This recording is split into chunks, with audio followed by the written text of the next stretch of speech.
Eu vou aproveitar esse tempo aqui. Muitas pessoas têm me questionado o que está acontecendo com o PSDB em nível nacional e aqui no Estado. Nós vivemos hoje uma crise política sem precedente e óbvio que essa crise envolve praticamente todos os partidos, notadamente os maiores. Em nível nacional, o PSDB sangra com a insistência de uma pessoa como Aécio Neves ainda querer ser protagonista em algum tipo de situação. Uma pessoa comprovadamente sem nenhum tipo de moral atualmente para conduzir absolutamente nada, quiçá nortear o destino de um partido. Aqui no Espírito Santo, nós, nesses últimos tempos, os jornais têm falado muito, e as pessoas têm cobrado muita explicação. Assim, uma boa parte das pessoas que formaram meu eleitorado na última eleição, são pessoas formadoras de opinião, e elas acompanham, e elas querem entender o que está acontecendo e o meu posicionamento em relação a tudo isso. Este ano no sábado, houve a eleição para a nova executiva e um novo diretório aqui no Espírito Santo. Uma eleição, para se dizer o mínimo, conturbada. Porque o Código de Ética do Estado diz que secretários de Estado e quem é gestor de despesas não pode, paralelamente, acumular o cargo com o cargo de presidente do partido. Então, vou explicar categoricamente. Em 2011, quando o então vice-governador Givaldo Vieira deveria ocupar também o cargo de presidente do PT no Espírito Santo, e ali, então, se dizia que o Código de Ética não é tão explícito. Naquela ocasião, o Conselho de Ética foi provocado para que desse a interpretação correta sobre se podia ou não um vice-governador ocupar o cargo de presidente. Por unanimidade, em 2011, o Conselho de Ética disse que não poderia. E então, o vice-governador da época, Givaldo Vieira, teve que abrir mão da presidência do partido. Em 2015, quando o atual vice-governador tomou posse, ele era o presidente do PSDB. E eu não estou falando em tese, eu estava na reunião quando ele disse que estava declinando do cargo de presidente do partido em função da incompatibilidade existente de acordo com o Código de Ética Estadual. Muito coerente, muito republicano da sua parte naquela ocasião, porque é exatamente isso, se o Conselho de Ética tinha entendido isso em relação ao então vice-governador Givaldo Vieira, e isso estava claro, foi por unanimidade.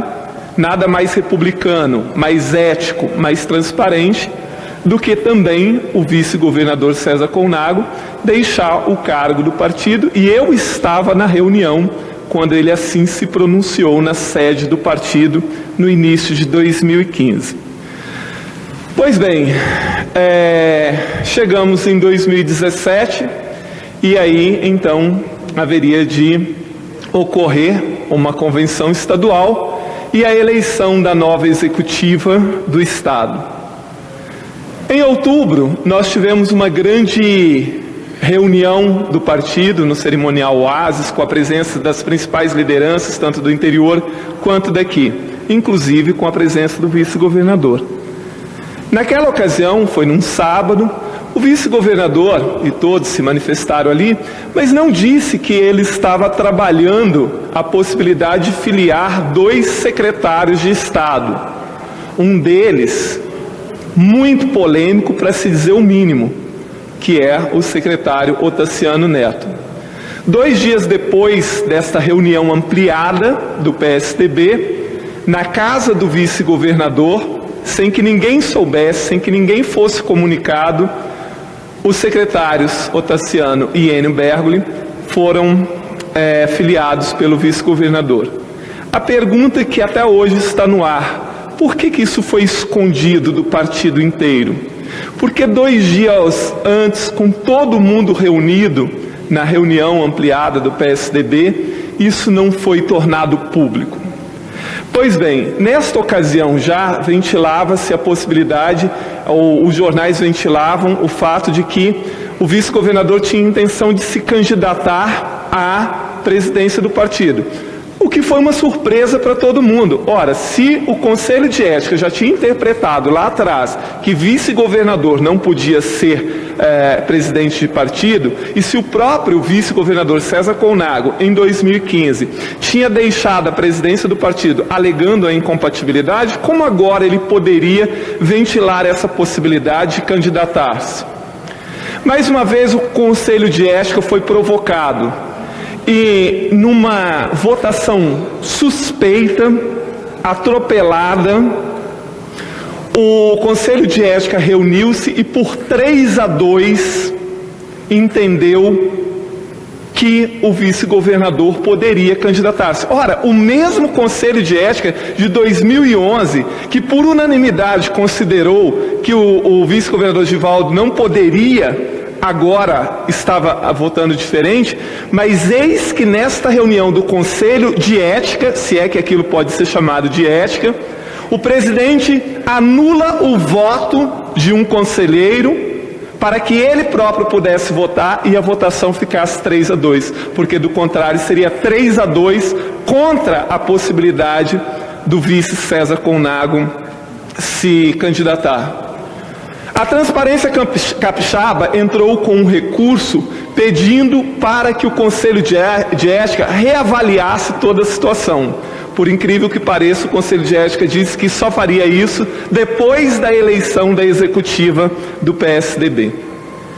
Há 2 semanas atrás, sem uma agenda significativa, e que até hoje ninguém sabe exatamente porquê, o governador Paulo Artung viaja aos Estados Unidos e coloca o governo, então, na mão do governador interino, ou seja, do vice-governador, que nesse interino, então, já era o candidato mesmo, né, a esta chapa.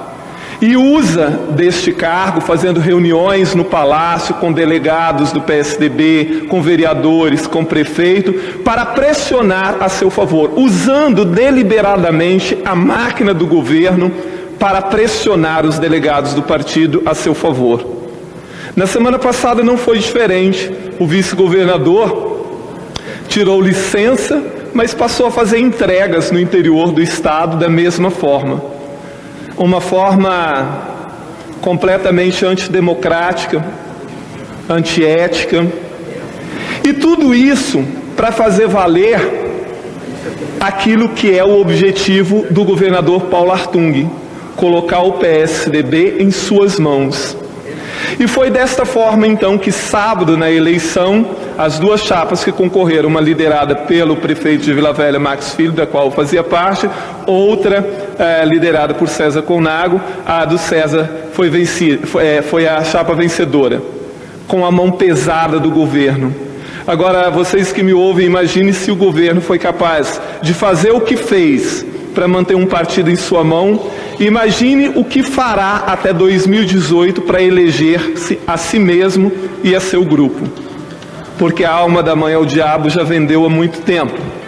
Então, é isso que aconteceu. Talvez você que me ouve fale assim: isso é papo de derrotado. Não, tudo que eu estou falando é só pegar o que aconteceu de um mês para cá. Tudo isso, a fala até de alguns membros do PSDB, como da vereadora de Vitória, por exemplo, deixam claro como o governo usou a máquina. Então não é um papo de derrotado. O que é certo. A democracia, ela precisa de debate, o confronto, eu acho que ele é bom. Eu sou o primeiro a achar que não tem problema nenhum. Se tiver 2, 3, 5, 10 chapas é bom, porque isso desperta o debate e tal.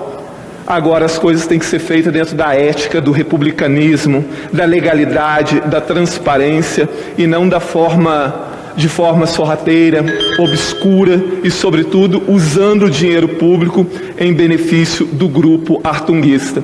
Muito obrigado, presidente.